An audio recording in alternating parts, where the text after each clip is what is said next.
1.5 ton अर्पण केलेल्या केळीमध्ये ज्योतिबाची महापूजा। आज ज्योतिबा मंदिरात ज्योतिबा देवाची 1450 किलो अर्पण केलेल्या केळीमध्ये आकर्षक महापूजा बांधण्यात आली। श्री क्षेत्र ज्योतिबा डोंगर येथील श्री ज्योतिबा मंदिरात 1450 किलो अर्पण केलेल्या केळीमध्ये श्री ज्योतिबा देवाची महापूजा बांधण्यात आली। ही केळी जत तालुक्यातील निगडी गावातील मोहन अशोक जाधव आणि शहाजी सुभाष सावंत या भक्तांनी देवाला अर्पण केली।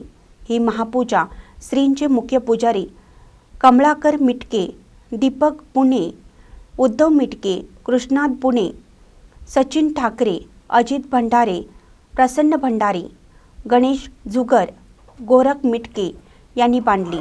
महानकरी न्यूजसाठी दत्तात्रय धडेल, ज्योतिबा डोंगर। ताज्या बातम्यांसाठी महानकरीला सबस्क्राइब करा आणि बेल आयकॉनला क्लिक करा।